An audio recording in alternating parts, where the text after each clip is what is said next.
High বন্ধুরা, আমি শ্রাবণী।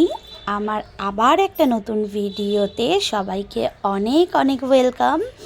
তো আজকেও কিন্তু আমি রোজকারের মতো সকালবেলা ছাদে চলে গেছিলাম। আর আমার সাথে কিন্তু আজকে আমার পুচকিটা ছিল, মানে আমার ছোটো মেয়ে। তো আগের দিন বলেছিলাম না যে আমার বন্ধুরা আমার জন্য ওয়েট করে, তো সেটাই ভাবলাম আজকে একটু ভিডিও করি। তো এই যে আমি আসার সাথে সাথেই কিন্তু ওরা ছুটতে চলে এসেছিল। তো আমি ওদেরকে আজকে, কালকে যেহেতু বৃহস্পতিবার ছিল, তো আমি পরোটা বানিয়েছিলাম, সেই জন্য একটা রেখে দিয়েছিলাম ওদের একটু পরোটা আর একটা বিস্কুটের প্যাকেট গোটা আমি ওদেরকে দিয়ে দিলাম ওখানে দাঁড়িয়ে দাঁড়িয়ে। আমার মেয়েও দিচ্ছিল। তো ওরা কি আনন্দে সবাই মিলে, কাক আর পায়রা দুজনে মিলে এসে, মানে দুই পক্ষের পাখি এসে খুব আনন্দ করে খেলো। আর আগের দিন আমার একটা বান্ধবী আমার কিন্তু একটা ভিডিওয়ে, মানে এই রকম ভিডিওয়ে কমেন্ট করেছিল যে এইবারে কিন্তু তোর পাখি পোষা, এটা কিন্তু তোর অরিজিনাল পাখি পোষা। তো কথাটা কিন্তু আমার ভীষণ ভালো লেগেছিল। তো আমার কোথাও গিয়ে মনে হয়েছিল যে হ্যাঁ, কথাটা সত্যিই তাই, পাখি কিন্তু খোলা আকাশেই মানায়, খাঁচায় নয়। যাই হোক, আবার কিন্তু আমি রান্নাঘরে চলে এসেছি। আর পার্শে মাছ কিছুটা ছিল, সেটারই আজকে আলু বেগুন দিয়ে ঝোল হবে। তো এই যে আমি নুন হলুদ মাখিয়েই নিলাম, মাছটা কিন্তু পরিষ্কার করে রাখা ছিল ফ্রিজে। আর এখানে আলু বেগুন কেটে নিয়েছি, আর এখানে কিছুটা টমেটো আর কিছুটা পেঁয়াজ কুচিয়ে নিয়েছি। আর এখানে কিন্তু আমি একটা পেস্ট বানাবো, সেটা হচ্ছে এই যে আদা, গোটা জিরা আর কাঁচা লঙ্কার পেস্টটা করে নিয়েছি।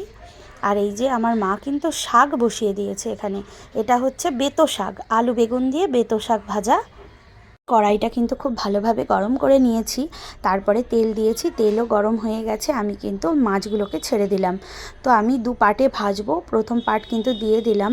তো আর এই যে লাল লাল করে ভেজে আমি তুলে সাইডে রেখে দেব। আর নেক্সট ব্যাচও দিয়ে দিলাম, এটাও কিন্তু দেখে নিন। আমি কিন্তু এরকম করে ভেজেছি মাছগুলো আস্তে আস্তে করে। আর মাছগুলো কিন্তু খুব ছোট ছিল, তো ওই জন্য ভেঙে যাওয়ার সম্ভাবনাটা ছিল, সেই জন্য আমি তেলটা একটু বেশি দিয়েছিলাম। তো এই যে মাছগুলো কিন্তু খুব ভালোভাবে ভাজা হয়ে গেছে, এবং ওই মাছ ভাজার তেলের মধ্যেই কিন্তু বাকি রান্নাটা করব। তো প্রথমে ক্যামেরাটা একটু এই পাশে নিয়েছিলাম, তারপর দেখছি ভীষণ প্রবলেম হচ্ছে, তারপরে আবার ক্যামেরাটাকে ঠিক করে নেব। এই যে পেঁয়াজ কুচি আর টমেটো কুচি দিয়েছি, এখানে কিন্তু আমি কোনো রকম কোনো ফোড়ন দিইনি। এটা কিন্তু খুব ভালো করে লাল লাল করে ভেজে নেব। এই যে, আর অবশ্যই কিন্তু এতে ভাজতে ভাজতেই একটু নুন দিয়ে দেবো, যাতে টমেটো আর পেঁয়াজটা খুব ভালোভাবে ভাজা হয়ে যায় আর তাড়াতাড়ি সিদ্ধও হয়ে যায়। এই যে নুনটা দিয়ে কিন্তু আমি খুব ভালোভাবে মিশিয়ে নেব।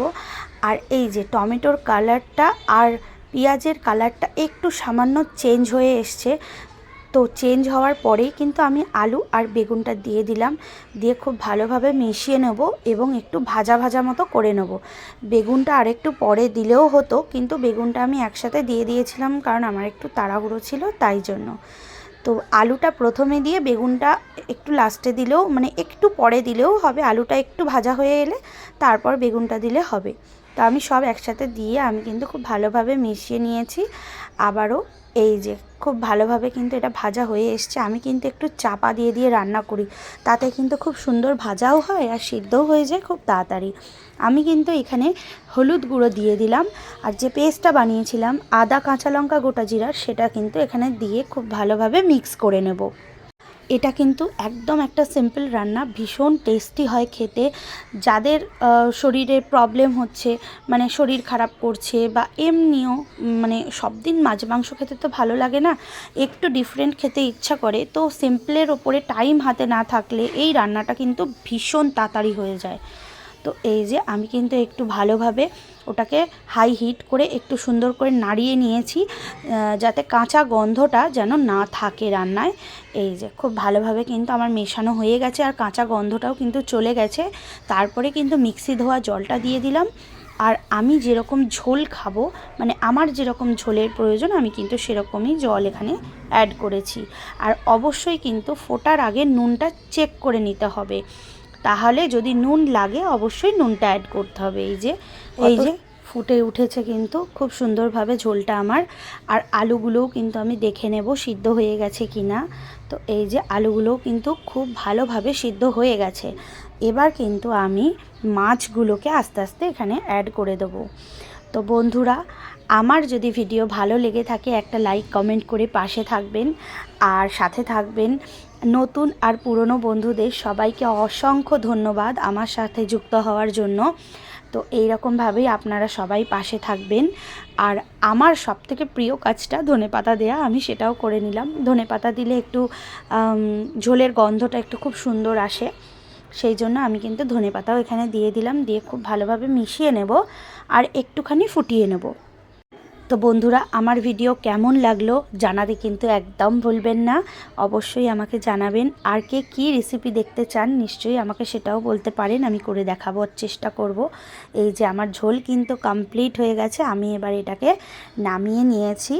তো এই যে আজকের ভিডিও কিন্তু এটাই, আর এই পর্যন্তই। আবার কিন্তু আমি নতুন ভিডিও নিয়ে হাজির হয়ে যাব। সবাই আমার সাথে থাকবেন। টাটা।